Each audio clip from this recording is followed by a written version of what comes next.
웨비나 시청자 여러분 안녕하십니까? SCK 이경미입니다. 오늘은 국가 빅데이터를 기반으로 해서 BIM 단지 설계 및 도시공간 구축 프로세스에 대해서 소개해 드리려고 하는데요. 오늘 저와 함께 해주실 세 분의 연사자 모셨습니다. 바로 호공코리아의 황현도 이사님과 이지수 과장님, 두 분 자기소개 부탁드리겠습니다. 네, 안녕하세요. 저는 오토데스크 AC 분야의 스페셜라이제이션 파트너 호공코리아의 황현도 이사입니다. 네, 안녕하세요. 호공코리아 기술연구소의 이지수 과장이라고 합니다. 네, 그리고 오토데스크 코리아의 최영성 부장님 모셨습니다. 네, 안녕하세요. 오토데스크 코리아의 최용성입니다. 두 분 이렇게 너무 긴장 안 하셔도 될 것 같아요. 알겠습니다. 아까 리허설 때와는 다른 자기소개였네요. 네, 저희가 이번에는 건축 분야에서 이 메타버스 참 핫한데요. 이거를 어떻게 구현하면 되는지에 대해서 소개를 해드리려고 하는데 이 웨비나를 기획하신 저희 최영성 부장님 한번 계획 의도를 좀 자세히 말씀해 주시겠어요? 메타버스가 아니라 버스. 네, 메타버스. 저희가 이제 실은 저희가 회의를 하다가 요새 핫한데 이제 메타버스라는 이제 아이템을 가지고 뭔가 건축이랑 도시에서 우리가 구현할 수 있는 게 없을까라는 생각에 이제 그럼 빔으로 모델링을 하고 인프라웍스에서 도시를 계획을 해서 그게 합쳐지면은 리얼리티한 메타버스를 좀 구축할 수 있지 않겠나라는 생각에서 좀 시작을 한 것 같습니다. 네, 그럼 그 구현이 여의도인가요? 네, 저희는 일단 가장 이제 랜드마크적인 여의도로 이제 뭐 계획을 하기로 이제 다 같이 얘기를 하셨잖아요. 저만. 네, 그렇죠. 네.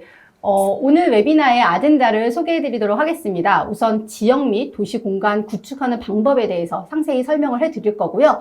또한 국가의 그 빅데이터 정보를 어떻게 연결하는지, 그리고 어떻게 공유하는지에 대한 내용과, 또 마지막으로 디자인 계획 단계에 있어서 어떻게 활용할 수가 있고, 또한 그 데이터를 시각화를 하는 부분이 어떻게 진행되는지 자세히 설명을 해 드리도록 하겠습니다. 그리고 Q&A 같은 경우는 중간중간 진행될 수도 있으니 참고하시기 바랍니다. 그럼 첫 번째로 이 지형 작성에 대한 부분을 설명을 해주실 텐데요. 네, 이사님 소개 부탁드리겠습니다. 네. 일단 오늘 저희가 작성해 볼 지역은 아까 말씀드렸다시피 여의도 전체를 작성을 해볼 건데요. 이 여의도에 대해서 간단하게 설명을 드리면 둘레가 약 8km 정도 되고요. 면적은 3.9 평방킬로미터입니다. 우선 인프라웍스를 초기 실행하시면 여러 가지 메뉴들이 왼쪽에 있는데 그쪽에서 모델 빌더 기능을 실행하시면 되고요. 이렇게 지도 화면이 뜨면 원하시는 지역을 검색을 하시거나 마우스로 찾아서 이동하신 다음에 얻고자 하시는 부분의 영역을 설정해 주시고 그 다음에 이제 파일 이름이라든지 좌표계를 설정해 주셔서 크리에이트 모델이라는 기능을 통해서 모델 자체를 다운로드 받으실 수가 있습니다. 이사님, 근데 많은 분들이 저 맵이 뜨면은 저 구글 맵인지 궁금해 하시던데 저 맵은 어떤 맵인가요? 마이크로소프트에서 제공하는 빙 맵으로 알고 있습니다. 아, 네. 그리고 이렇게 다운로드가 완료가 되면 초기 화면에 이렇게 파일명이 보이고요. 그걸 오픈해서 이제 확인을 하시게 되면 일단 구성 자체는 그 위성 데이터가 매핑이 되어 있는 위성 사진이 매핑되어 있는 지형과 그리고 도로, 하천 그리고 건물들이 이렇게 자동으로 모델링이 되어 있는 걸 확인하실 수 있습니다. 인프라웍스 같은 경우에는 이제 각각의 객체들을 선택했을 때 보시는 바와 같이 객체를 선택을 하면 오른쪽에 이제 그 건물 객체나 이제 뭐 이런 거에 대한 정보들을 확인하실 수가 있고요. 네. 지금 보시는 화면에서는 이제 건물을 클릭했을 때 건물명하고 뭐 높이 정도를 확인하실 수 있습니다. 네, 인프라웍스로 지형을 생성하는 방법은 여러 가지가 있는데 그중 가장 간단한 방법이 바로 모델 빌더를 이용하는 방법입니다. 그런데 이거를 모델 빌더로 지형을 생성하실 때 좀 주의해야 하실 부분이 세 가지가 있는데 아까 이사님께서 말씀하셨듯이 200 스퀘어 킬로미터 이상이 되면은 지형이 생성되지가 않습니다. 또한 지형을 생성하기 위해서는 꼭 코디네이트 시스템을 지정을 해주셔야 되고요. 또한 가끔 이제 사용자께서 추가하신 좌표계가 있잖아요. 근데 그 좌표계를 지정을 하시게 되면은 지형 생성이 모델 빌더를 이용을 했을 때 지형 생성이 되지 않는다는 이 세 가지 주의사항만 주의해 주신다면 네, 모델 빌더를 통해서 지형 생성을 하시는데 큰 무리는 없을 것 같습니다. 그렇다면 이 모델 빌더가 굉장히 쉽고 빠른데 좀 몇 가지 제한 사항이 있기 때문에 좀 실시 설계 단계 때나 이럴 때 좀 사용하시는 거를 좀 꺼려 하시죠. 네. 그게 어떤 거죠? 아무래도 아까 지금 저희가 보여드렸던 여의도 같은 경우에 지금 보시는 바와 같이 왼쪽 부분에 보시면 건물, 위성사진의 건물의 지붕면이 보이고 있는데 객체가 누락된다든지 건물 자체가 없는 거죠. 그리고 지형 부분이 부정확하게 뭐 솟아 올라와 있다든지 아니면 건물을 아까 클릭했을 때 정보들이 보이잖아요. 네. 그런 정보 값들이 건물의 이름 정도나 아니면 뭐 높이 값 정도 이 정도로 미약하게 파악이 되기 때문에 그 실무 단계에서 활용하실 때 조금 더 많은 정보를 갖고 싶을 때는 다른 방법을 추천드리고 있습니다. 그렇다면 이 부분이 왜 이런 그 정보들의 뭐 누락이라던가 부정확한 데이터들이 나오는 건지.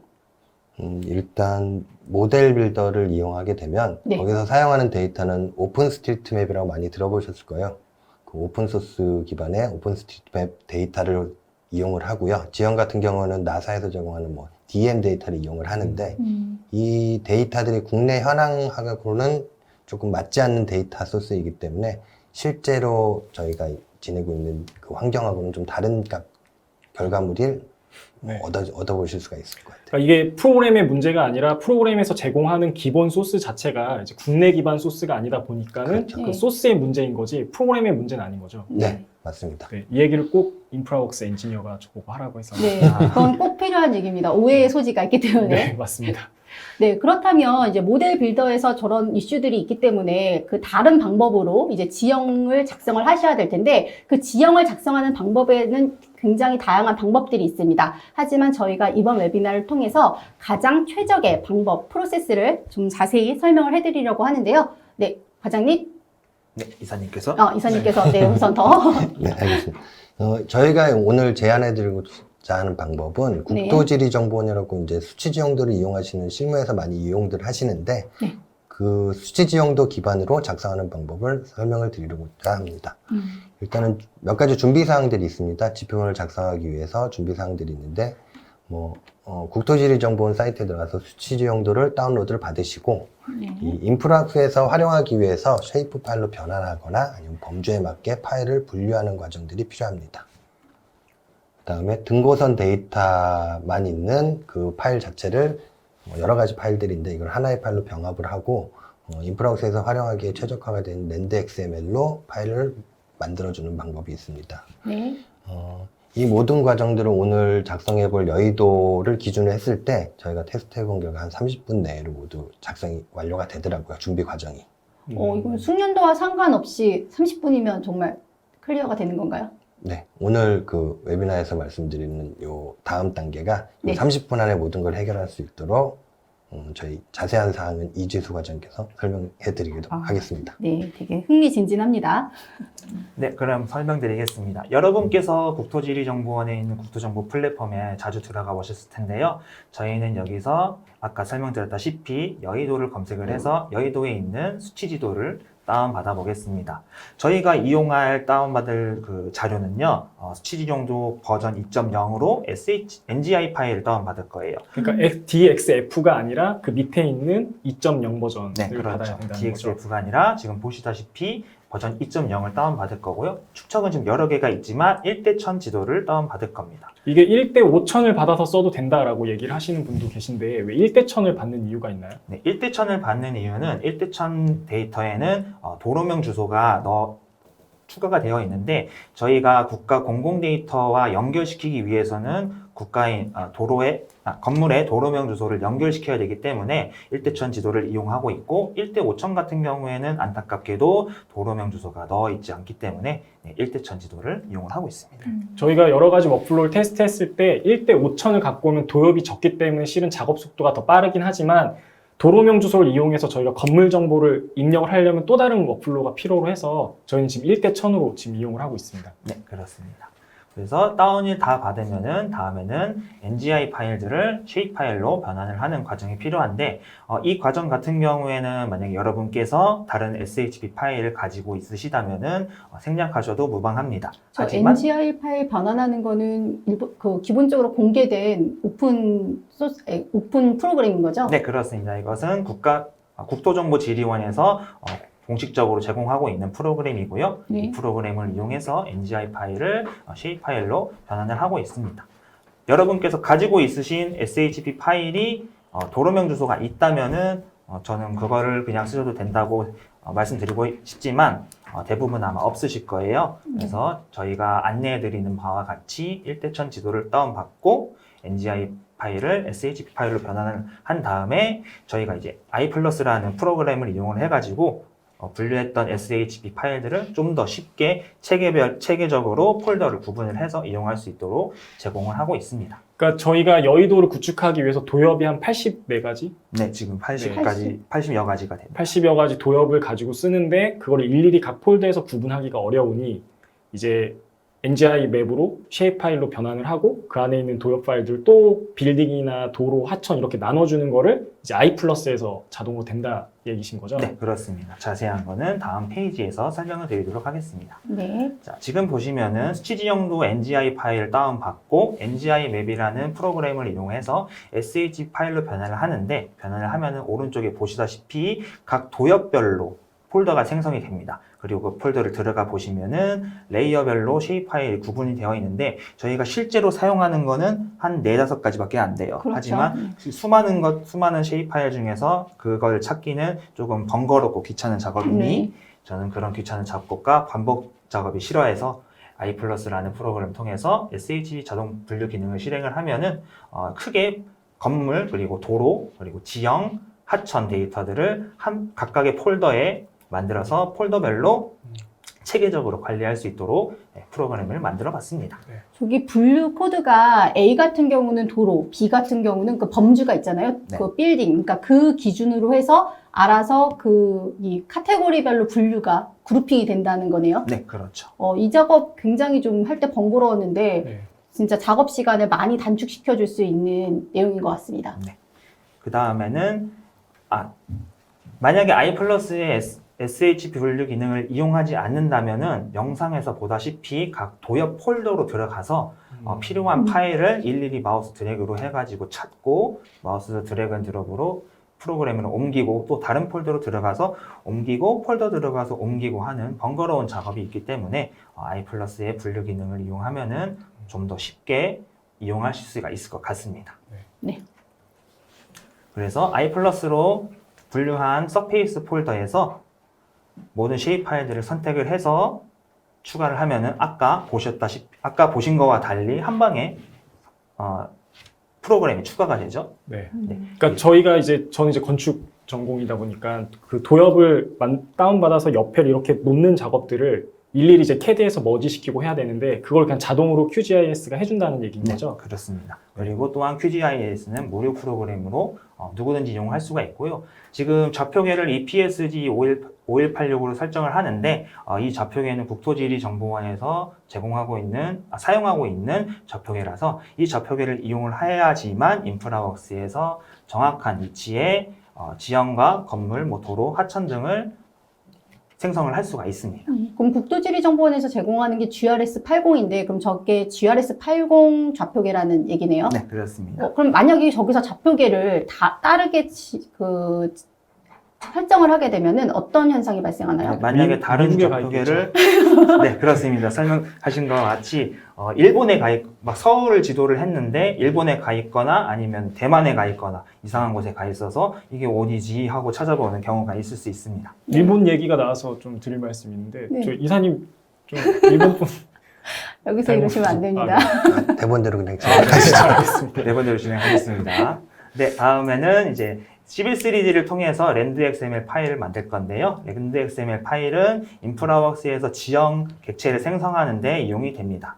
그리고 만약에 QGIS를 이용하지 않았다면은 아까 설명드렸다시피 또 폴더로 들어가가지고 파일을 찾고 Civil 3D에서 명령을 통해서 입력을 하고 그 작업을 도엽 개수만큼 작업을 해야 되기 때문에 저는 QGIS나 iPlus의 쉐입 분류하기 기능을 통해서 이용하시는 것을 매우 강력하게 추천드리는 바입니다. 그러니까 QGIS에서 만든 등고선 데이터를 결국에는 Civil 3D로 이용해서 익스포트만 하는 거죠. 여기서 따로 어떤 라인을 그리거나 고도 작업을 하는 게 아니라 익스포트만 하기 위해서 쓰는 거죠. 추가 아니, 작업 하나의 같은 작업은 있죠. 뒷표면을 생성을 하시잖아요. 네, 지표면을 생성을 네. 하고요. 지표면 생성할 때 고도값이 필요하기 때문에 그 고도값은 SHP 파일의 등고 수치로 대체를 하는 지금 작업이 여기서 지금 보면은 보이고 있습니다. 지금 이 과정이 등고선의 고도값을 가지고 오는 그 작업인 거잖아요. 네, 그렇습니다. SH 파일에 등고 수치를 고도값으로 대체를 해가지고 등고선을 만드는 작업입니다. 네.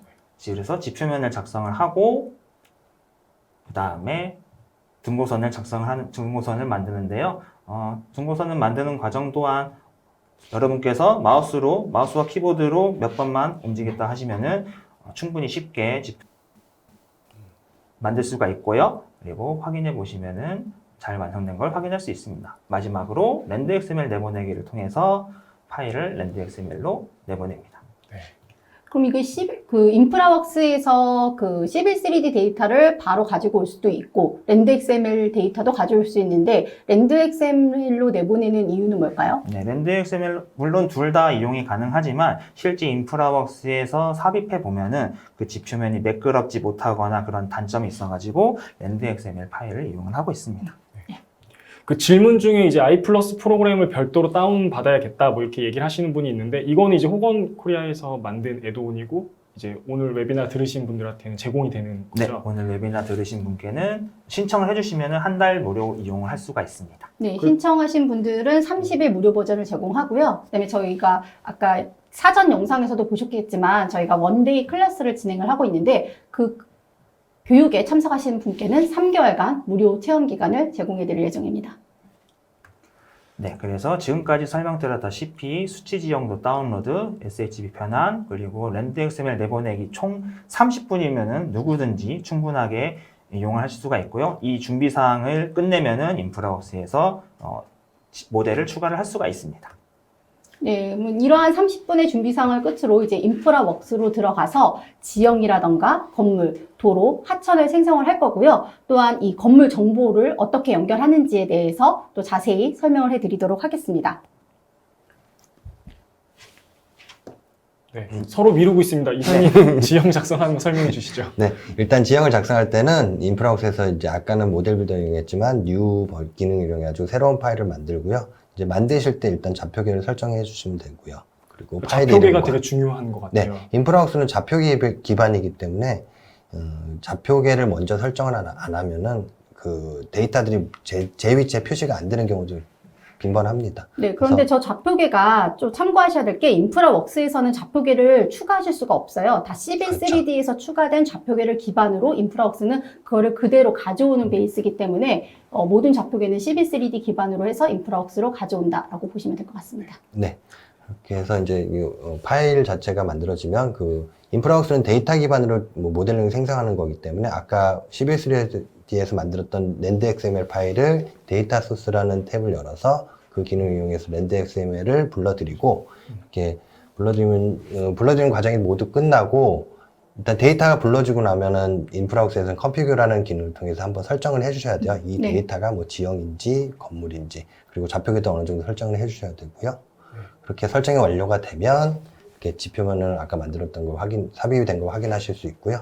그 다음에 두 번째로 그 위성사진을 매핑하는 과정을 보시고 계신데요. 위성사진, 좌표값이 들어가 있는 위성사진이 있으시면 그 위성사진을 이제 임포트를 하신 다음에 마찬가지로 컴피그 기능을 통해서 좌표값을 세팅을 해주시면 이렇게 지표면에 위성사진이 매핑이 되는 걸 확인하실 수 있습니다. 이 위성 사진 같은 경우는 아까 그 쉐입 파일로 변환하면서 다 생성이 된 거고 폴더에 다 쌓여 있는 거죠. 그 QGIS 프로그램을 통해서 네. 거기서 이제 그 위성사진을 검색한 다음에 그 원하시는 지역을 따로 아웃풋으로 뽑아내시는 방법이 있고요. 네. 아까 뭐 이지수 과정에 잠깐 설명했지만 원래는 국토지리정보원에서 위성사진을 제공을 하고는 있어요. 근데 이제 좌표계가 원래 같이 제공을 했었는데 보안상 이유로 지금은 제공을 하지 않기 때문에 QGIS나 다른 프로그램들을 이용해서 좌표값이 있는 위성사진을 준비를 해주셔야 됩니다. 네. 그 스케일도 맞지 않아서 그거 네. 머지하는 작업이 꽤 오래 걸리는 부분입니다. 네, 다음으로 제가 인프라웍스와 i+를 어떻게 연동을 해가지고 건물 객체를 올리고 그리고 국가 데이터와 어떻게 연결하는지 설명드리겠습니다. 자, 먼저 인프라웍스에서 i+ 건물을 생성하기 위해서는 모델 익스플로러에서 익스텐드 스키마를 추가를 하는 작업이 필요합니다. 이 익스텐드 스키마는 영어라서 조금 어려울 수도 있지만 간단하게 생각한다면은 커스터마이징이라고 생각하시면 됩니다. 인프라웍스에서 제공하고 있는 범주들이 물론 충분히 많이 있지만 저희가 실제 건축 설계에서 필요로 하는 뭐 용적률, 건폐율이라든지 공시지가, 뭐 승인 일자 그런 것들은 제공을 하고 있지 않기 때문에 그런 것들을 저희 호건코리아에서 만들어서 제공을 하고 있습니다. 쉽게 보면 이제 레빗에 있는 파라미터를 넣는 거랑 비슷한 작업이라고 보시면 네, 되겠네요. 그거와 그럴 것 비슷하다고 같아요. 생각하시면 될 것 그러니까 같습니다. 객체를 찍었을 때 저 정보들이 보일 수 있도록 그 파라미터를 추가해 준다라는 거잖아요. 네, 그렇습니다. 네, 추가가 완료되면은 i플러스를 통해서 분류한 빌딩스 폴더에 있는 쉐입 파일들을 모두 다 추가를 해줍니다. 추가를 하고 나서 저희가 스크립트를 제공을 해주는데 스크립트가 그렇게 어려운 건 아니에요. 단지 여러분께서 마우스로 몇 번 클릭하는 것을 저희가 스크립트로 작성을 하고 그리고 여러분께서는 단지 복사 붙이기만 해주시면 되거든요. 스크립트 파일을 지금 보시다시피 메모장으로 열 건데요. 저희가 나중에 추후에는 아마 메모장으로 제공을 할 것 같습니다. 메모장으로 제공하셨는데 메모장으로 제공을 네, 지금 JS 파일로 제공이 되고 있는데 이거를 TXT 파일로 네. 제공을 하면은 그냥 더블 클릭하면은 메모장으로 열리잖아요. 그래서 메모장으로 결국은 저 스크립트 내용이 인프라웍스에서 뭐 층수 곱하기 3m 뭐 이갖고 일련의 작업들을 매뉴얼로 하지 않고 자동으로 할 수 있게끔 만들어 놓은 스크립트네요. 네, 그렇죠. 고객분들께서 마우스로 여러 번 클릭하는 거를 저는 단지 그냥 컨트롤 C, 컨트롤 V만 해가지고 만들 수 있게 도와드리는 그런 스크립트라고 생각하시면 됩니다. 복분만 하실 수 있으면 얼마든지 사용 가능하시죠. 네, 쉽게 누구든지 사용하는. 쉽게 이용 가능합니다. 네, 그 다음으로는 건물 위에도 도시가 있으면 도로도 있고 하천도 있겠죠. 그래서 도로랑 하천을 생성을 할 건데 이 과정도 앞에서 설명드렸던 빌딩과 동일하게 작동이 됩니다. 혹시 이 부장님 레빗에서는 도로나 뭐 하천 같은 거를 만드는 경우가 있나요? 네, 있습니다. 바닥이나 아니면 지형으로 많이 이제 만드시는데 많이 불편해 하세요. 그래서 조금 레빗에서 지형 만드는 게 좀 편했으면 좋겠다라고 얘기들 많이 하십니다. 근데 인프라웍스에서 저렇게 이제 쉽게 뭐 만들어진다라고 하면은 뭐 연동시키는 거면은 좋지 않을까 뭐 이런 생각이 드는데 네. 이런 스크립트를 복사하고 붙여넣는 것 자체도 굉장히 일일 수도 있거든요. 차라리 저런 걸 i 플러스 애드온으로 좀 만드시는 게 어떨까라는 생각이 듭니다. 저희도 이런 거를 인프라웍스에 이제 탑재를 시켜가지고 뭐 메뉴를 만들어서 거기서 이용을 하고 싶었지만 네.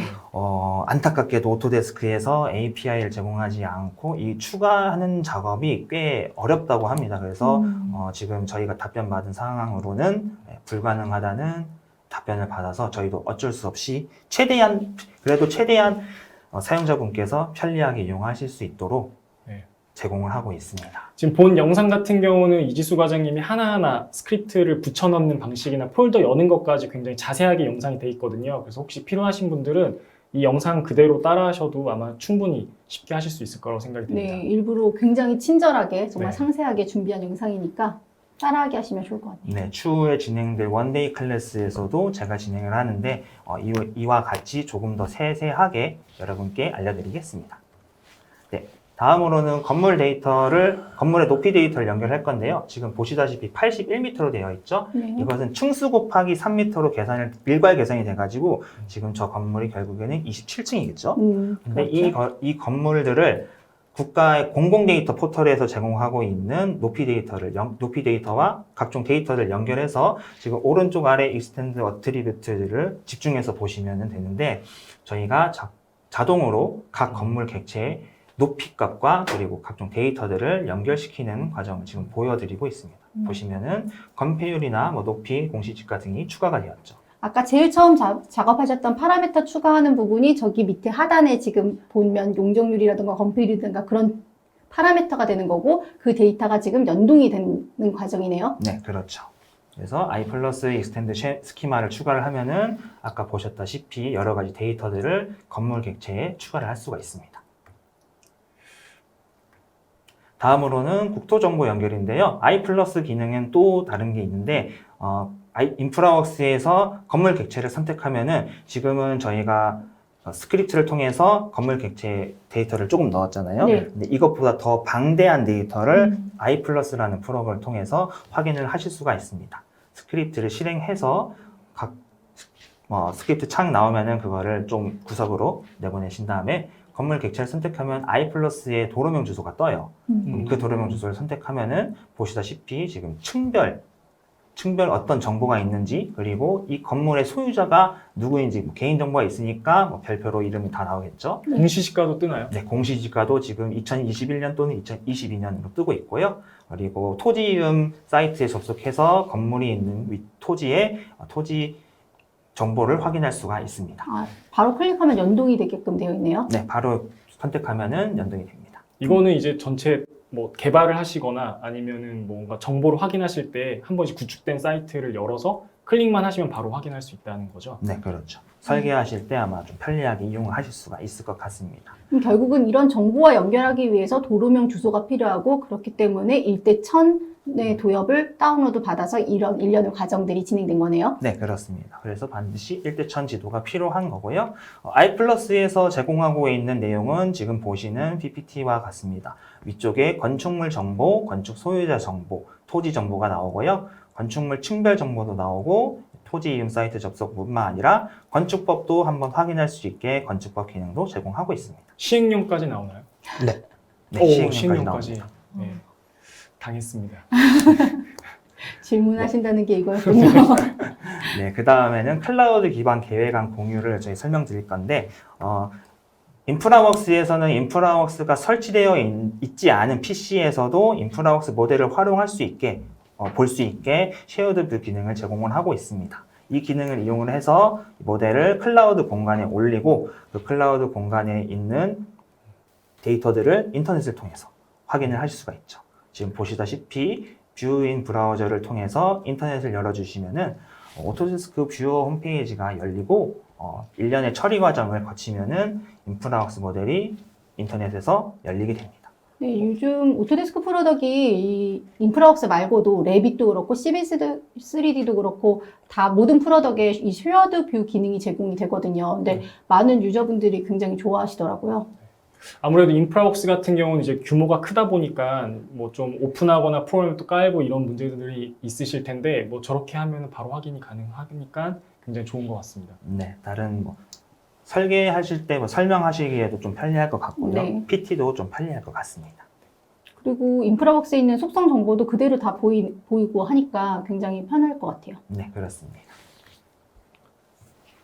그래서 스텝 1에서 아까 설명드렸다시피 준비 과정을 설명드렸고요. 스텝 2에서는 인프라웍스에서 지형을 생성하고 건물, 도로, 하천을 생성하고 그 모델을 클라우드 기반으로 공유하는 과정을 설명드렸는데 이와 더불어 좀 더 쉽게 그리고 국가 데이터와 연결할 수 있게 I+에서 제공하고 있는 각종 기능을 통해서 모델을 만들 수가 있다는 것을 알려드렸습니다. 그러니까 인프라웍스에서도 다 되는 기능이지만 I+를 이용하면 조금 더 빠르고 정확하게 할 수 있다 이 얘기신 네, 거죠? 그렇습니다. 특히 건물, 도로, 하천을 작성할 때 굉장히 편한 것 같아요. 네, 그러면 이제 디자인 계획 및 변경 부분을 저희 부장님께서 설명해 주시도록 하겠습니다. 저는 이제 일단 레빗으로 뭔가 작업을 하기 위해서 인프라웍스에서 데이터 파일을 받아서 작업하는 걸 좀 중점적으로 봤고요. 일단 레빗에서 가지고 들어오는 파일 포맷이 조금 안 맞습니다. 그래서 제가 생각했을 때는 포밋을 이용하는 게 좀 좋지 않을까 싶어서 일단 포밋을 좀 이용해 봤고요. 포밋 같은 경우는 FBX랑 OBJ 파일이 바로 들어올 수 있습니다. 그래서 인프라웍스에서 익스포트한 FBX나 OBJ 파일을 갖고 들어오면 저희 다 아시다시피 이제 포밋과 레빗이 싱크가 돼서 바로 네. 연동이 되잖아요. 그래서 레빗으로 제가 보냈더니 바로 화면을 확인할 수가 있었습니다. 좀 안타깝게도 이제 맵 파일 같은 경우는 이제 매핑이 되지 않고 형상만 넘어오는 그런 게 좀 아쉽긴 했지만 그래도 지형이 깨지거나 메시처럼 끊어져 보이지 않고 도로랑 땅이 잘 들어오는 걸 확인하실 수 있습니다. 만약에 이렇게 안 들어오면은 레빗에서 저걸 또 다 작업을 해줘야 되는 거죠. 네, 제가 OBJ 파일을 CAD나 이런 거에서 또 변환을 시켜서 갖고 와봤더니 좀 분류가 안 되고 그다음 레벨도 안 맞고 메쉬로 깨지는 게 있어서 저는 좀 포밋을 이용하시는 게 가장 좋지 않을까 그렇게 생각이 좀 들었습니다. 그래서 저는 포밋으로 갖고 온 지형을 레빗으로 바로 보내고 또 레빗에서 작업을 하는 형태로 워크플로우를 짰고요. 이거는 예전에 이제 제가 짜놓은 그 아파트 규모 검토하는 이제 솔루션인데 그걸 가지고 인프라웍스나 I+에서 제공하고 있는 가장 기본적인 법규, 건폐율, 용적률 같은 것만 놓고서는 이제 대안을 좀 만들어 봤습니다. 그래서 이런 다이나모를 통해서 로직으로 좀 확인을 해보시면은 한 50여 가지 대안을 확인하는데 한 10분 정도? 그래서 간단한 규모, 뭐 2동일 때, 3동일 때, 뭐 6동일 때, 7동일 때, 이 형태가 어떻게 되고 세대수가 얼마큼 나오는지 이런 것들 좀 간략하게 한번 확인을 해봤습니다.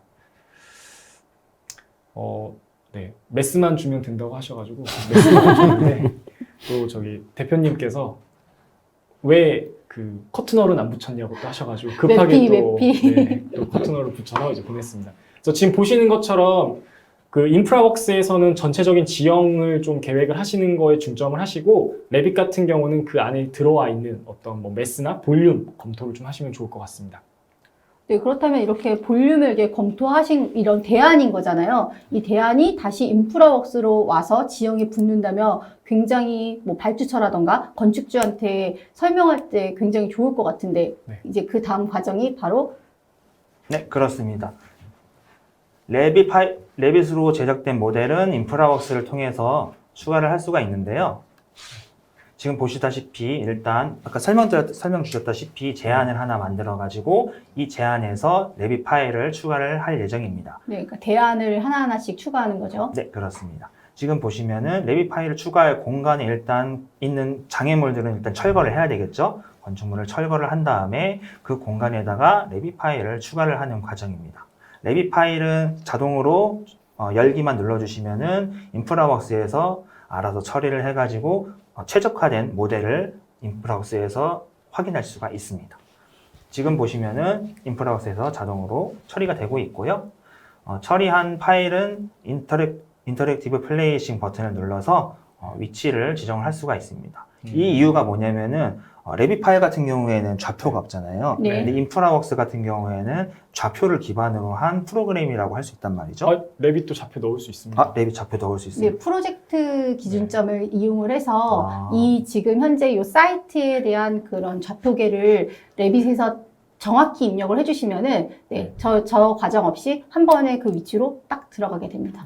그러면 일부러 안 넣어주신. 네, 맞습니다. 역시. 힘들어서 안 넣었습니다. 네. 그래서 지금 방금 보셨다시피 여러 가지 제안을 만들고 그 제안마다 레빗 모델링을 추가를 하시면은 건축주분들께 브리핑 할 때 이번 모델은 뭐 저렇고 이번 다른 제안은 이렇고 다른 제안은 이렇습니다 라고 설명을 할 수 있게 설명을 하시기에 좀 편리하시겠죠. 약간 디자인 옵션 같은 기능이에요. 네, 그러니까 인프라웍스가 세이브 에즈 기능이 없어요. 네. 그래서 그냥 자동 저장이 되기 때문에 이제 이런 그 주변 현황에 대해서 구축을 해놓고 거기에 이제 실질적으로 설계하는 데이터를 바로 하다 보면은 대안을 할 때 그런 파일을 또 지형을 다시 생성해야 되는 경우가 있다 보니까 마스터를 두고 그 대안을 추가하시면서 작업하시는 게 훨씬 더 효율적이라고 볼 수 있죠. 네, 그렇습니다. 네, 이번에는 레빗 파일뿐만 아니라 스케치업 파일 또한 인프라웍스에 올릴 수가 있는데요. 스케치업 파일은 여러분께서 많이 이용하실 것 같아요. 물론 또 3D 웨어하우스에서 여러 가지 다른 사람들이 만든 모델을 다운받아서 이용할 수가 있고요. 저는 지금 여의도에 있는 국회의사당을 한번 없애보고 그리고 그거를 스케치업으로 만든 모델링을 추가를 해가지고 동일한 위치에 추가하는 작업을 진행해 보도록 하겠습니다. 그러니까 지금 저희가 그 수치 지형도에서 받은 데이터들은 다 박스 형태로 올라가는데 만약 내가 여기에 뭐 디자인을 했거나 새로운 건물을 뭐 스케치업이건 레빗이건 뭔가 디자인 툴로 작업을 한 거를 그대로 올려서 바로 볼 수 있다는 거죠. 네, 그렇습니다. 여러분께서 실제로 건축주가 될 수 있는 기회가 인프라웍스를 통해서 제공할 수가 있을 것으로 생각됩니다. 스케치업 웨어하우스 같은 경우는 굉장히 데이터가 많다 보니까 어차피 현황을 구축하는 부분에 있어서 거기에 많은 매너를 드릴 필요는 없잖아요. 네. 그럼 그 웨어하우스에서 저 같은 경우도 막 사장교 괜찮은 거 좀 비슷한 거 다운받아서 여기에 이제 현황하는 부분에 많이 활용을 했거든요. 그래서 이 스케치업 파일이 인프라웍스에서 바로 가지고 올 수 있다라는 부분이 굉장히 네. 작업자 입장에서는 정말 편리한 것 같습니다. 그래서 이 여의도 안에 저희가 설계했던 어떤 빔이나 아니면 스케치업으로 작업했던 건물들을 다 올려놓으면 실은 뭐 그게 메타버스 그게 그렇죠. 하나의 메타버스가 네. 되는 거죠. 네. 알겠습니다. 네. 그래서 인프라웍스에서는 51개 정도의 파일 포맷을 지원을 하고 있고요. 이 모든 데이터들이 인프라웍스에 추가가 가능합니다.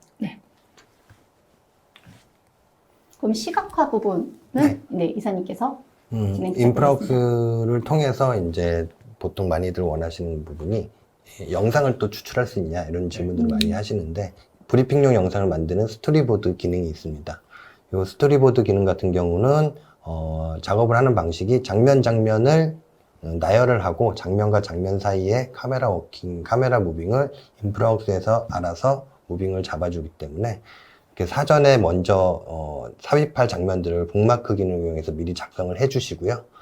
처음에 시작할 그 장면들로 돌아가서 장면 자체를 삽입을 해주시고 그 다음 장면으로 가는 뭐 타임이라든지 여러 가지 세팅을 간단하게 해준 다음에 장면들을 계속 추가하시는 방식으로 이렇게 쉽게 그 카메라 무빙을 만드실 수가 있습니다. 요즘에 이제 렌더링 프로그램이 다 이런 식인 것 같아요. 무빙할 때 이제 장면이 연결되는 네. 그런 형태인 거죠. 뭐 쉽게 많이 사용하시는 뭐 스케치업이나 뭐 트윈모션, 루미어 뭐 여러 가지 프로그램들인데 거의 방식 자체가 이렇게 돼 있고요. 그리고 인프라웍스에서는 또 하나 이제 이런 장면 연결하는 거 말고도 기본적으로 카메라 패스 자체가 세팅이 되어 있는 그 값들이 있기 때문에 그 장면에 그걸 적용을 해주시면 뭐 원하시는 원점을 기준으로 한 바퀴가 돌아간다든지 그런 무빙 기능도 적용을 하고 있습니다. 특히나 도로 쪽 같은 경우는 이게 주행 시뮬레이션도 되거든요. 그렇죠. 그래서 도로를 선택하게 되면은 차가 이렇게 주행하듯이 해서 이 뷰가 보여지기 때문에 그 기능도 많이 사용들 하시죠. 면허 없으시잖아요. 네, 하지만 네. 뭐 그 이미지는 만들 수 있습니다. 네, 알겠습니다. 그래서 이렇게 설정된 설정이 다 끝나고 나시면은 이제 레코딩 버튼 이용해서 아까 화면에 잠깐 지나갔는데 레코딩 버튼 이용해서 여러 가지 뭐 파일 포맷이라든지 레졸루션 그리고 뭐 여러 가지 세팅을 간단하게 해준 다음에 그렇게 레코딩을 진행하시면 지금 저희가 요거 1분 10초 정도 영상 분량으로 세팅이 된 것 같은데 한 5, 6분 정도는 9시 뽑혔던 것 같아요. 네. 지금 요게 이제 인프라웍스에서 바로 이제 레코딩이 된 영상인 거죠? 방금 영상으로 이렇게 나열했던 장면들 연결이 되고 이제 조금 지나가다 보면 마지막 부분에 이제 한 바퀴 도는 부분이 있는데요. 네. 그거 같은 경우는 인프라웍스에서 기본 제공하는 뭐 카메라 워킹 옵션. 이 옵션을 적용을 시켜서 이렇게 카메라 무빙을 잡아준.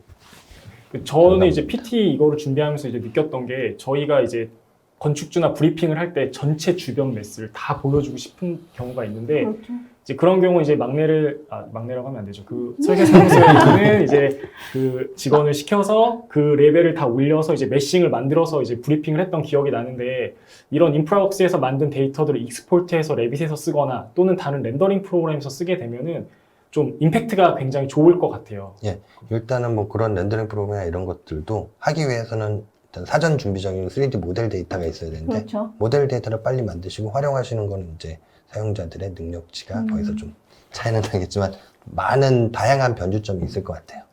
저희 아까 그 웨비나 시작 전 사전 손출 영상도 다 이 인프라웍스만 이용하셔서 네, 하신 데이터들인 거잖아요. 네, 네, 맞습니다. 네, 그러면 이제 저희가 지금 이렇게 쭉 진행한 내용에 대해서 서머리를 한번 해보도록 하겠습니다. 네, 지금 웨비나가 1시간인데 너무 빠르게 진행을 해서 네, 그러게요. 서머리까지 너무 빨리 왔습니다. 네. 네, 천천히 진행해 주시면 됩니다. 네, 일단 저희가 처음 생각했던 거는 일단 지형과 도시를 좀 크게 구축했으면 좋겠다. 그러니까 레빗에서는 조금 너무 파일이 무겁다, 도시 전체를 계획하기가 어렵잖아요. 이제 그런 것들을 해결할 수 있는 방법이 뭐가 있을까라는 생각에서 인프라웍스를 저희가 아이디어로 생각을 했고, 그러면 인프라웍스에 넣기 위해서 기존에 제공하고 있었던 어떤 뭐 오픈스트리프트나 뭐 이런 파일들을 갖고 좀 빠르게 만드는 것과 국내 데이터를 이용해서 만드는 게 뭐가 더 정확한가 뭐 이런 것들 좀 회의를 하다 보니까 그래도 좀 정확한 수치 지형도를 다운받고 그걸 변환해서 이제 국내에 맞는 어떤 형태들을 인프라웍스에 넣게 되면 조금 더 계획하시거나 아니면 브리핑을 하실 때 좋지 않겠나라는 생각이 이제 좀 진행을 해봤던 것 같고요. 네. 그리고 이제 건물을 디자인하는 게 꼭 레빗으로만 작업을 하는 게 아니라 포밋 또는 스케치업처럼 기존에 이제 쓰고 계셨던 디자인 툴도 인프라웍스에 들어오는지 뭐 이런 여러 가지 실험들을 좀 해보고 싶었던 것 같습니다. 네. 근데 다행히 생각보다 빠르고 좀 쉽게 쉽진 않죠. 왜냐면 여러 번 클릭을 해야 되기 때문에 쉽진 않지만 그래도 생각보다 빠르게 저런 도시를 구축하는데 어려움이 없었기 때문에 조금 워크플로우 상은 좀 괜찮지 않았나 뭐 그렇게 생각이 좀 들었습니다. 네.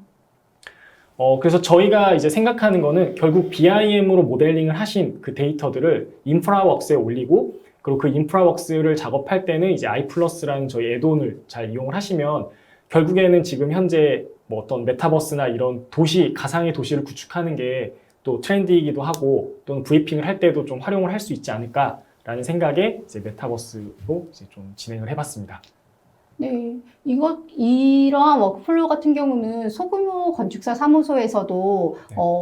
건축주에게 이런 메타버스의 공간을 보여주고 싶다면 이러한 워크플로우로 하시게 되면은 굉장히 만족도가 높지 않을까라는 생각을 하게 되었습니다. 저는 그냥 하루 날 잡아서 네. 도역별로 이렇게 쭉 정리를 해놓으면 일단 그렇죠. 인프라웍스만 열면 되는 거잖아요. 네. 그리고 그렇죠. 또 쉐어드뷰로 계속 팀원들한테 제공을 해주면 좋지 않을까.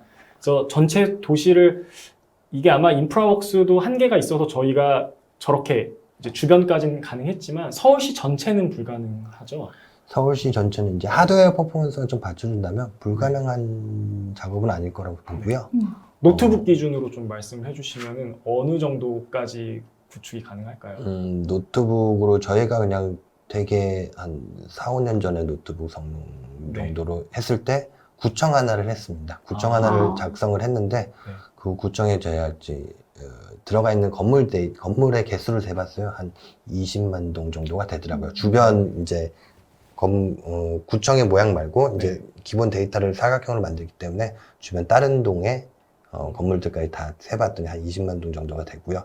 나머지 뭐 도로 데이터, 뭐 하천 데이터 이런 것까지 다 했을 때 네. 그것도 무난하게 돌아갔던 것 같습니다. 누군가 한 명만 고생을 하면은 서울시 전체의 어떤 그런 것도 인프라웍스로 다 볼 수 있을 것 같습니다.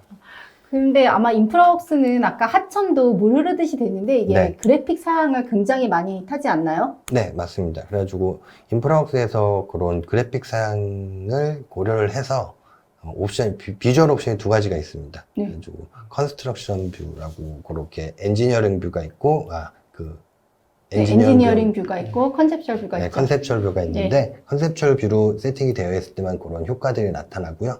엔지니어링 뷰로 선택을 하셨을 때는 작업에 조금 더 퍼포먼스를 향상시킬 예, 수 있다는 그런 식으로. 말씀이시죠? 질문이 하나가 들어왔는데요. 네. 국토지리정보원에서 위성사진의 Z값을 지원하지 않는데요. QGIS 가능하다는 말씀이신지요? 라고 이렇게 질문을 주셨습니다. 네, QGIS에서 TMS for Korea라는 익스텐션을 이용을 해가지고 해당 위치를 이미지로 내보내서 TIF로 내보내면은 그 TIF 파일에 추가로 딸려오는 파일에는 좌표가 들어있습니다. Z값도 들어있고 XY값도 다 들어있습니다.